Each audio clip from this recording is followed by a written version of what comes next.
Hello guys, welcome back. This is your boy Adamslink. How you guys doing?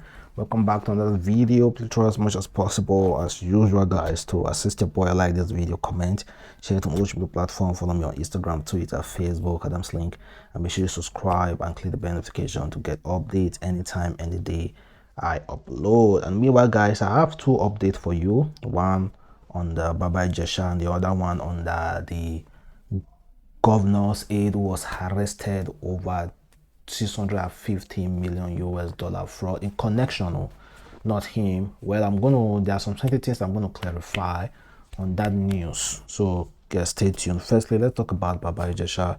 And there have been reports that yes, he has been placed on bail, 500,000 naira bail, and equally two shorty, one level 10 officer in the federal government, government worker, and also a blood relation.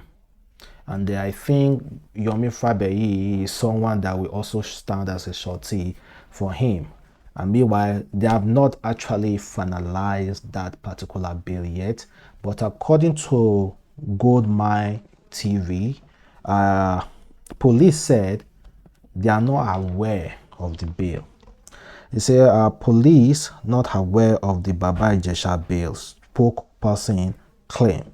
The Lagos State Police Command has revealed that they have no knowledge of Ijesha being granted bail. Recall that the legal team of Ijesha had on Monday evening announced that the alleged person, Philophilia, who has been granted bail on health condition, his lawyer, Adesina, who made this known, also noted that they were yet to perfect his bail. However, while reacting to the report, the spokesperson of the Lagos police, in Lagos State, Adejobi, during an interview with newsmen said the command did not receive such notice. According to this spokesperson said, "We just saw a report that he has been granted bail. Well, I am not aware of the bail, and the command has not received any notice based on the issue. I am not aware and is not in my knowledge." Well, that is the command base. So who is not deceiving who? And I don't know why they are trying to play pranks. And meanwhile, his lawyer recently said that this fight is a fight for all Nigeria, that Ijesha being released is a victory to all Nigerians. This is very good news for us, and it is not a victory for even Ijesha himself alone. It's for everybody. Everybody. Rights must be respected. Laws must be respected.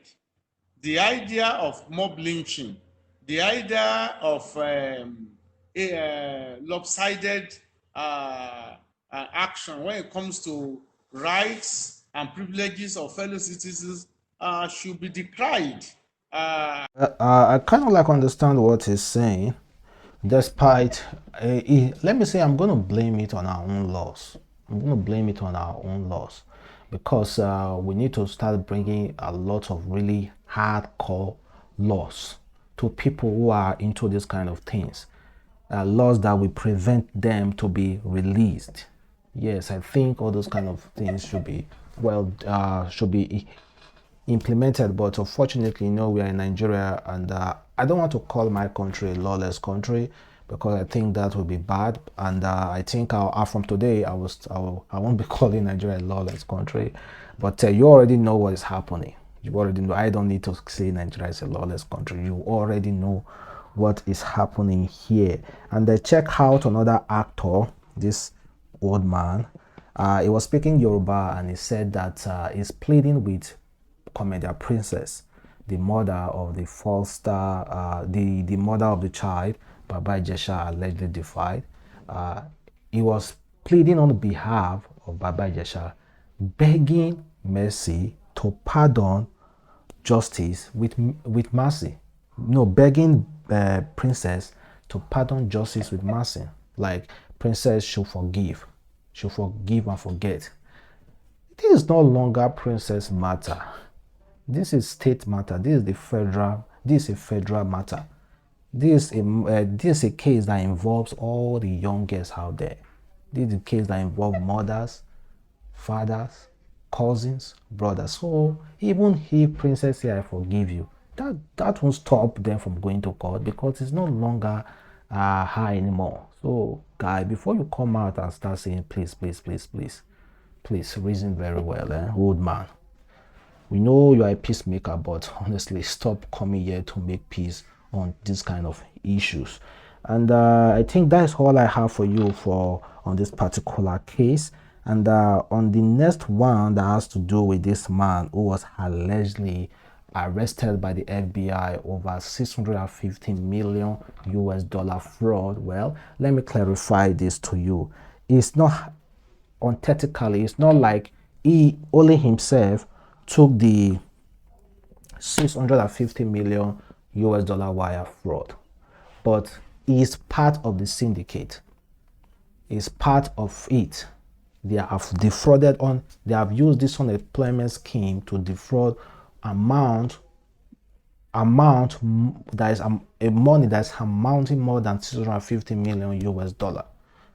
But himself, the how FBI got him, how he was arrested was that $350,000 was transferred to him. So that was how FBI is trying to crop all those people involved. So he's part of it. So it's not as if only him was the one that took the entire 650 million US dollar. And again, the US has denied him bail because there are certain people, his lawyer is trying to get him bailed, but obviously the US has denied him bail. And also, NIMCOM boss Abike, Nigerian Diaspora Commission boss, wasn't happy with the way FBI was trying to castigate the entire Nigeria. This is the problem. When one Nigeria does one particular bad thing, it's like it affects all of us, the rest Nigerians. It affects all of us.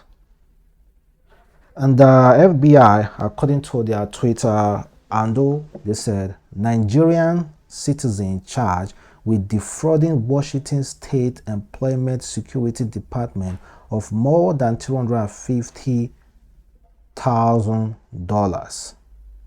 Rufai, a Nigerian citizen, was arrested Friday evening at JFK Airport in New York on a criminal complaint charging him with a wire fraud.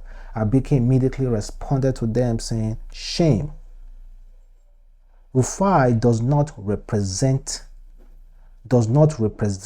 who we are as Nigerians. Hardworking, determined, committed. As we say, NICOM government, you commit the crime, you pay the price. Yeah, it doesn't affect all other Nigerians, so they shouldn't try as much as possible to criminalize all Nigerians. It doesn't affect every Nigerian. We have a lot of hardworking people out there. We are well settled. There's no any place you go, any place you go in the world, and a Nigerian man is not staying there, please run away from that place. That place is not safe. There's nowhere you go you don't see a Nigerian person, Igbo, Yoruba, Hausa, or any other ethnic group, or any other village, or any other place from Nigeria. If you don't see a Nigerian man, please run away from that place. That place is not safe.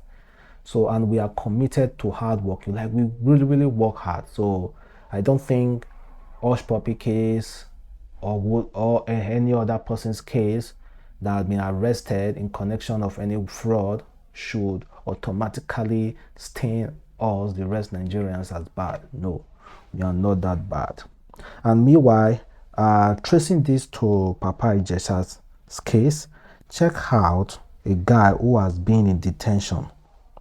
Now, who's going to fight for this guy? Now, this is my question, because that Papa Ijesha, that man said the victory of Papa Ijesha being released is a victory for all Nigerians, not just Papa Ijesha's alone. Well, that's good for him to have say, but check out this news. This guy said, my cousin has been in cell for over a month now. He overtook a convoy, governors. He was asked to pay a fine, but court has been on strike. He has missed this exam. I feel so bad anytime I see him. If there's anything can do to help, please send a DM. It happened in Abeokuta. He's in Ibara prison. So this guy overtook a governor convoy and he was arrested, and the court told him to pay a fine. I never knew overtaking a governor's convoy was a crime. This is the first time I'm hearing it. But this guy was arrested and the court told him to pay a fine, and obviously they went on strike and the guy is still in jail. Papa Ijesha want to be released soon. So who will fight for this guy who recently missed his exam? You see this world, you see this Nigeria, nothing is balanced at all. Nothing. They are busy fighting for a person like Papa Ijesha, but this guy is in prison. This is the kind of people that actually needs help. It's quite unfortunate. And here's another case that happened in Kaduna. A 6-year-old girl was brutally defied and killed. A 6-year-old girl in Kaduna. All those things are really getting rampant, honestly. And check this one out. This one actually broke my heart to pieces. It broke my heart to pieces. A woman and a 16-year-old daughter murdered while trying to rescue her from a neighbor attempting to rape her. 49 years old and her daughter 16 were allegedly brutally murdered in a suspected butchered rape attempt on March 30, 2021. According to a Facebook user who shared the news on Facebook, the unfortunate incident happened last month. The woman died on her way to the hospital while her daughter passed away a day later, March 31st. The deceased will be laid to rest on Friday, June 4, 2021 in their hometown. Like, laid to rest? So, according to the news, this woman had her daughter shouting, and she came to rescue her daughter because she saw a neighbor trying to molest her daughter. And the woman was trying to raise her line. You know what this guy did? The man carried hammer, hit on this woman's head, and turned to the daughter. So they died, and now they're trying to lay them to rest. So what about the person who did this? They are not even talking about who did it, if he was arrested, what are the process, what is going on now. Man, it's really getting rampant in Nigeria. We really need to sit down and be like, okay, enough is enough for this kind of things. And let's talk about ban on open grazing. You know about the South governors recently came out to be like, okay, we're going to ban open grazing. And this one is coming from Justice Minister Malami. He said, Bandi open grazing is like Bandi sales of spare parts. You know, sales of spare parts are mainly done by the Igbos, by the South. So now you say, okay, now you people are about to ban open grazing. It's the same thing as Bandi spare parts. Say Abubakar Malami, Attorney General of the Federation, say the resolve of Bandi open grazing by Southern governor is equivalent to prohibiting spare parts trading in the North. Last Tuesday, Southern governor resolved to ban open grazing and the movement of cattle by foot after a meeting in Asaba Delta State. Speaking on the development on Wednesday, May 19, in an interview on Channels, Malami faulted the decision of the Southern governor, saying it does not align with the provision of the Constitution. It's about constitutionality within the content of the freedom expressed in our Constitution. Can you deny the right of a Nigerian, for example, it is as good as, say, perhaps maybe the northern governor coming together to say they prohibit spare parts trading in the north. That's what it said. Open grazing, they don't say make you no rear cows, but just go get a ranch for yourself. Purchase your ranch and put your cow there.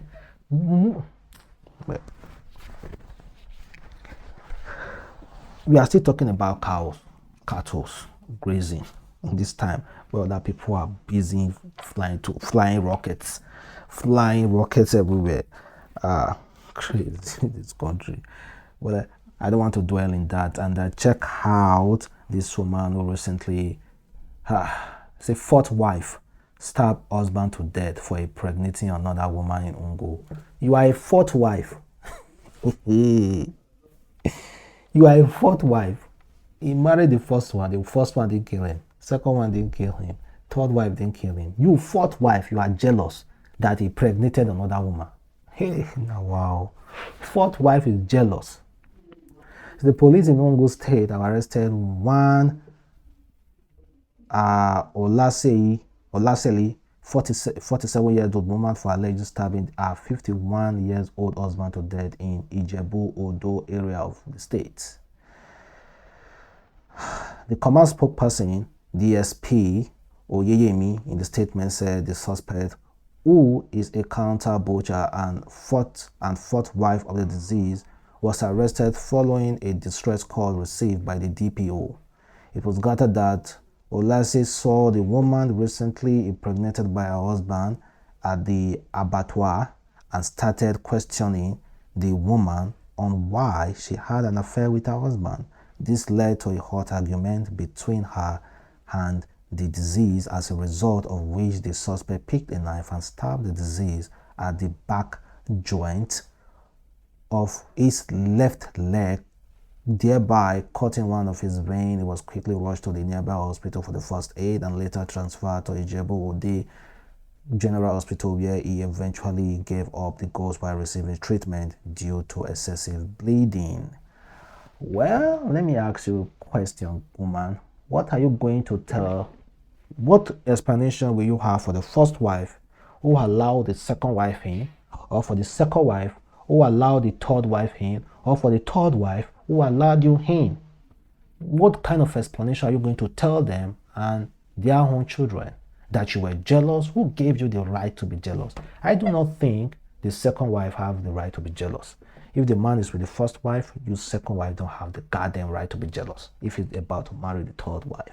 And when he's about to marry the fourth wife, the third wife don't have to be jealous. And the fourth wife definitely doesn't have to be jealous as well when you want to pick the fifth wife.